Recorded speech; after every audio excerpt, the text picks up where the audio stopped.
Hello दोस्तों, आशा है आप सभी बहुत अच्छे होंगे। हमारे इस channel let's connect with me में पेडागॉजिकल सीरीज शुरू की गई है जो कि सभी प्रकार की टीचिंग संबंधी कॉम्पिटिटिव एग्ज़ाम के लिए सहायक है। इस सीरीज में हमने सबसे पहले जीन पियाजे जी के बारे में जाना।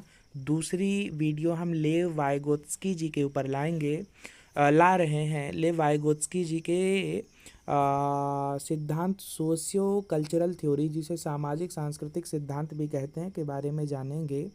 इस वीडियो में समाज और संस्कृति के माध्यम से सीखने की प्रक्रिया को समझेंगे कि बच्चा किस प्रकार से समाज और संस्कृति के प्रभाव में आकर चीज़ें सीखता है, जो कि मेरे द्वारा प्रेजेंट किया जा रहा है। साइड पे आप देख सकते हैं लेव वाइगोत्स्की जी की फ़ोटो लगी हुई है, जिसमें बहुत ज़्यादा चार्मिंग भी दिख रहे हैं।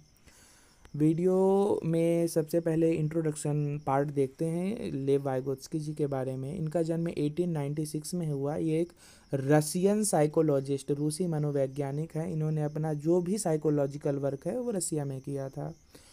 जो वाइगोत्स्की जी हैं यह सामाजिक रचनावादी सोशल कंस्ट्रक्टिविस्ट हैं।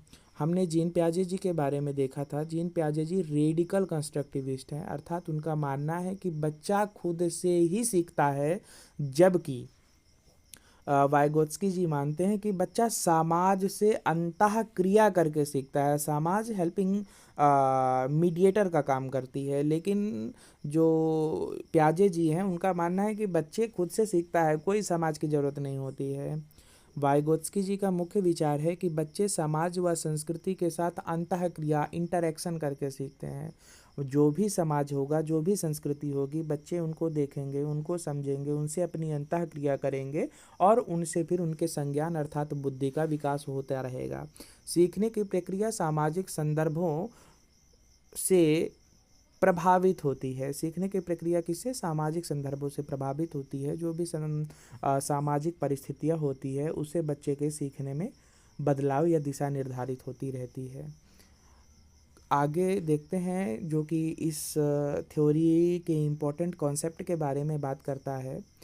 बहुत सारे इम्पोर्टेंट कॉन्सेप्ट्स में देखेंगे। सबसे पहला निकट विकास क्षेत्र अर्थात zone of proximal development, JPD, जिसे शॉर्ट फॉर्म में जेपीडी भी कहा जाता है, के बारे में जानते हैं। मेरा आप लोगों से एक निवेदन है दोस्तों कि आप लोग चीज़ों को, टर्म को इंग्लिश में ही याद रखने की कोशिश कीजिएगा।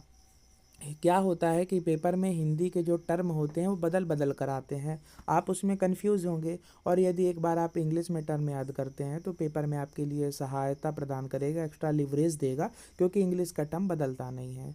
आगे हम लोग यहाँ पे जेपीडी के बारे में जानते हैं। जेपीडी का मतलब होता है वास्तविक विकास अर्थात रियल डेवलपमेंट, और संभावित विकास पोटेंशियल डेवलपमेंट के बीच का अंतर ही जेपीडी कहलाता है, जिसे बच्चा किसी की मदद से सीख सकता है। यहाँ पे हम लोग देख रहे हैं, जैसे यह डायग्राम किनारे यहाँ पे दिया हुआ है।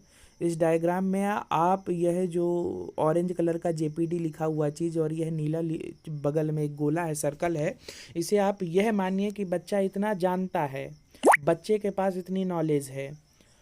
बगल में एक ऑरेंज सर्कल है, इसके जस्ट बगल में आप देखिए यह जो आसमानी स्काई कलर का सर्कल है, इतना बच्चा सीख सकता है। मतलब बच्चा यह है गोले, जो बीच में गोला है, इतना जानता है। बच्चा यह इतना सीख सकता है। सीख कैसे सकता है? सीख सकता है किसी की सहायता से। तो इन दोनों का अंतर जो जेपीडी लिखा हुआ वह है, अर्थात बच्चा इतना विकास कर सकता है। विकास कैसे करेगा बच्चा? बच्चा विकास करता है किसी की सहायता के माध्यम से, यह जेपीडी कहलाता है। दूसरा टर्म है स्कैफोल्डिंग का। स्कैफोल्डिंग का मतलब होता है अस्थायी सहायता, टेम्परेरी सपोर्ट, जो बच्चों को शिक्षक या अधिक जानकार व्यक्ति के द्वारा दिया जाता है। जैसे अगले वीडियो में आपको मैं दिखाता हूँ, यहाँ पे आप देखिए कि बच्चे को सिखाने के लिए यह एक व्यक्ति है, यह व्यक्ति कैरियल को पकड़े हुए है और बच्चा साइकिल चला रहा है, ये टेम्परेरी सपोर्ट हो गया। अब बच्चा जब साइकिल चलाना सीख जाएगा या बच्चा कंट्रोल पा लेगा तो यह पीछे का व्यक्ति साइकिल छोड़ देगा, लेकिन बच्चा साइकिल चलाता है, बच्चा पोटेंशियल रखता है कि वह चीज़ सीखता है।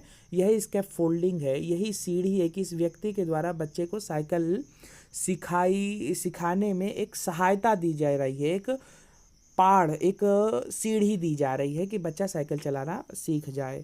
तीसरा टर्म है अधिक जानकार व्यक्ति, जिसे मोर नॉलेजेबल अदर्स कहते हैं, जिसका शॉर्ट फॉर्म MKO होता है।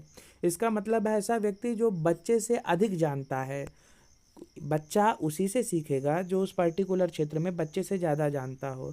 जैसे इस वीडियो में हम देखेंगे, यहाँ पे यह जो व्यक्ति साइकिल सिखा रहा है, यह मामा पापा भतीजा जो भी हो, यह इस बच्चे से ज़्यादा जानता है साइकिल के बारे में, इसीलिए यह बच्चे को साइकिल चलाना सिखा रहा है। तो यहाँ यह इस JPD के प्रोसेस में, जोन ऑफ प्रॉक्सिमल डेवलपमेंट के प्रोसेस में इसके फोल्डिंग दे रहा है। और यह व्यक्ति इस वीडियो में क्या है, इस वीडियो में यह MKO मोर नॉलेजेबल अदर्स है। ठीक है, वीडियो के आगे चलते हैं। वीडियो में प्रेजेंटेशन के आगे भाषा पर विचार वाइगोत्स्की जी का क्या है, इसके बारे में जानते हैं। भाषा, समाज और संस्कृति का महत्व इन्होंने बताया है कि भाषा मानव का सबसे बड़ा उपकरण है। भाषा वह चीज़ है जिसके माध्यम से व्यक्ति अपने संज्ञान, बुद्धि, कॉग्निशन को डेवलप कर सकता है, विकसित कर सकता है, सीख सकता है। दूसरी बात यह कहते हैं कि समाज और संस्कृति से भाषा का विकास होता है। मतलब किसी भी जगह की जैसा भी समाज होगा, जैसा भी संस्कृति होगी, उसी प्रकार से बच्चे में भाषा का विकास होगा। उदाहरण के लिए देखिए कि अमेरिका में समाज अलग है, वहाँ की संस्कृति अलग है, रहन सहन अलग है, तो वहाँ का डायलेक्ट, वहाँ का भाषा अलग होता है, वहाँ बोलने का तरीका अलग होता है। वहीं हम ब्रिटेन में देखते हैं कि ब्रिटेन में समाज अलग है, संस्कृति अलग है, तो वहाँ के बच्चे में भाषा को बोलने का तरीका अलग तरीके से डेवलप होता है। हम भारत में देखते हैं कि भारत का समाज और संस्कृति काफ़ी अलग है, तो यहाँ पर बच्चे जो भी सीखते हैं, जो भाषा सीखते हैं, वह बिल्कुल इन दोनों देशों से अलग होगी। भाषा और सोच के बारे में देखें, वाइगोत्स्की जी का कहना है कि पहले भाषा आती है, फिर विचार विकसित होता है। मतलब सबसे पहले बच्चा भाषा के रूप में चीज़ों को डालता है, फिर विचार आती है। आखिर बिना भाषा के व्यक्ति किसी चीज़ को कैसे सोच सकता है, वाइगोत्स्की जी ऐसा मानते हैं। लेकिन जीन पियाजे जी कहते हैं ऐसा बिल्कुल नहीं है। बच्चे में पहले भाषा नहीं होती है जब पैदा होता है, लेकिन बच्चा सोचता है। क्यों? इमेजेस के माध्यम से बच्चा सोचता है। पहले इमेजेस आती हैं, विचार आते हैं, थिंकिंग आती है, और फिर बच्चा क्या करता है, धीरे धीरे उसे भाषा के रूप में बदलता है और फिर सामने प्रस्तुत करता है, बोलता है। ठीक है, वीडियो के आगे इस प्रेजेंटेशन में अगले के स्लाइड में मूव करते हैं हम लोग। इस वीडियो में अपन देख रहे हैं कि बच्चा किस प्रकार से सीख रहा है। बच्चा किस प्रकार से सीख रहे हैं? बच्चे आपस में बैठे हुए हैं, आपस में सोशल इंटरेक्शन कर रहे हैं, बातचीत कर रहे हैं और एक दूसरे से सीख रहे हैं। जो ग्रुप है ये बच्चे को सीखने में मदद कर रहा है। किस प्रकार से? हंसी मजाक के द्वारा यहाँ ये लोग सीख रहे हैं, ये हम लोग जान चुके हैं। भाषा के प्रकार, फॉर्म्स ऑफ लैंग्वेज, वाइगोत्स्की के अनुसार क्या होता है?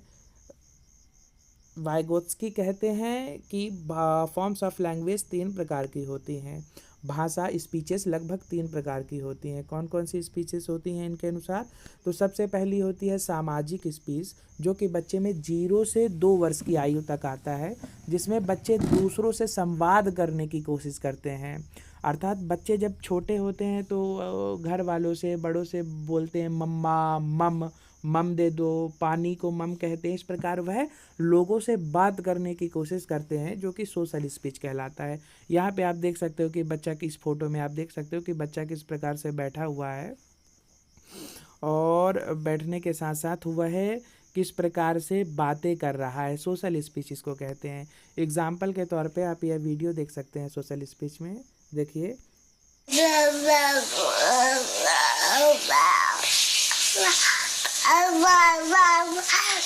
इस वीडियो में हमने देखा कि बच्चा कुछ ना कुछ बोलने का ट्राई कर रहा है, कोशिश कर रहा है, अपनी बात लोगों तक पहुंचाने का प्रयास कर रहा है।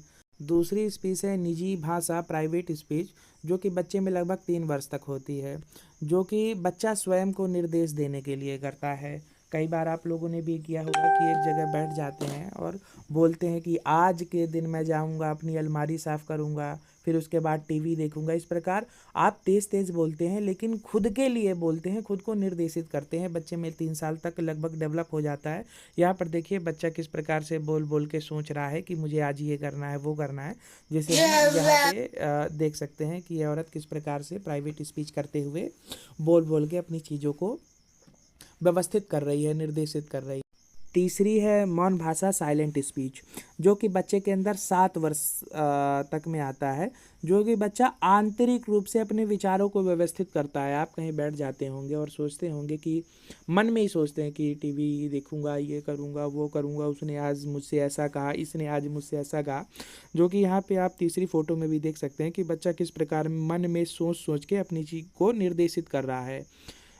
इसका एग्जाम्पल भी हम लोग देख सकते हैं यहाँ पे कि किस प्रकार से यह व्यक्ति लेटा हुआ है और सोच रहा है, इनर स्पीच कर रहा है खुद के बारे में कि मुझे क्या करना है, क्या नहीं करना, किसने मेरे से क्या कहा है। इसे वाइगोत्स्की जी साइलेंट स्पीच या इनर स्पीच के नाम से संबोधित करते हैं। वाइगोत्स्की के अनुसार शिक्षण प्रक्रिया में सांस्कृतिक उपकरण कल्चरल टूल्स इन लर्निंग की बात करें तो यह शिक्षण में 3 उपकरण को बहुत महत्वपूर्ण मानते हैं, एक मैप को, एक भाषा को, एक कैलकुलेटर को।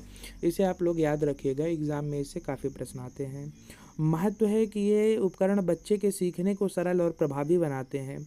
इन चीज़ों के माध्यम से बच्चा सीखता बहुत जल्दी है और शिक्षा में इनका उपयोग अनिवार्य है, इनके बिना बच्चे बड़ी मुश्किल से ही सीखेंगे। वाइगोत्स्की जी ऐसा मानते हैं। जीन पियाजे और वाइगोत्स्की का तुलनात्मक अध्ययन करने पर प्राप्त होता है कि जीन पियाजे मानते हैं कि बच्चा स्वायत्त खुद के प्रयासों से सीखता है, बच्चा खुद से हर चीज़ ट्राई करता है और उसके बाद चीज़ों को सीख लेता है। लेकिन वाइगोत्स्की जी कहते हैं कि बच्चे सामाजिक मध्यस्थता सोशल मीडिएशन के माध्यम से सीखते हैं, अर्थात समाज एज अ हेल्पिंग टूल की तरह काम करता है बच्चे को सीखने को। बच्चा एक्टिवली सीखता है, खुद से सीखता है, लेकिन वह समाज और संस्कृति के प्रभाव एज अ हेल्पिंग टूल की तरह यूज़ करके उसके द्वारा संज्ञान को अपने विकसित करता है। ये कौन मानते हैं? यह मानते हैं लेव Vygotsky. In the end conclusion क्या है कि वाइगोत्स्की का समाज सांस्कृतिक दृष्टिकोण जो है, जो इनका सोशियो कल्चरल अप्रोच है, यह है कि सामाजिक संदर्भ सोशल कंटेक्स्ट में सीखने का विकास और महत्व काफ़ी है। समाज का सीखने, संज्ञान, बुद्धि के विकास में बहुत बड़ा प्रभाव पड़ता है। भाषा और संस्कृति का योगदान में मानते हैं कि बच्चों के संज्ञानात्मक विकास, कॉग्निटिव डेवलपमेंट में महत्वपूर्ण भूमिका होती है किसकी? भाषा और संस्कृति की। किसी भी देश की भाषा और उसका जो संस्कृति होगी वह बच्चे के संज्ञान को पूरी तरह से प्रभावित करेगी और दिशा निर्धारित करेगी कि बच्चा किस प्रकार से किसी चीज़ को सोचे, किस प्रकार से उसके बुद्धि या ब्रेन का डेवलपमेंट होता है। आधुनिक शिक्षा में इनके कई सारी चीज़ों को अपनाया गया है, जिसमें JPD zone of proximal development, scaffolding और MKO को मुख्य रूप से अपनाया गया है, जो कि NCF नेशनल करिकुलम फ्रेमवर्क और NEP नेशनल एजुकेशन पॉलिसी जितनी भी आई हैं और मुख्यतः 2020 उसमें इन चीज़ों को अपनाया गया है, जिनके माध्यम से बच्चों को अच्छे तरीके से पढ़ाया जा सके और बच्चे चीज़ों को अच्छे तरीके से समझें। आप सभी का धन्यवाद। लेव वाइगोत्स्की की जो वीडियो है यहाँ पे समाप्त होती है। आप इस चीज़ को पढ़ने के बाद पेपर में सारे क्वेश्चन अटेम्प्ट कर पाएंगे, ये मेरा आपसे अनुरोध क्या है, वादा है। मैं मानता हूं कि आप लोग कर पाएंगे और आप लोगों का धन्यवाद, आपने वीडियो अभी तक देखी है। मैं आप और जो भी आप लोग मुझे फीडबैक देना चाहते हैं वो कमेंट सेक्शन में दे दीजिएगा, जिसके बाद मैं अपने पढ़ाने की गतिविधि और तरीके को बदल सकता हूं और जो आपके लिए सहायक होगी। धन्यवाद।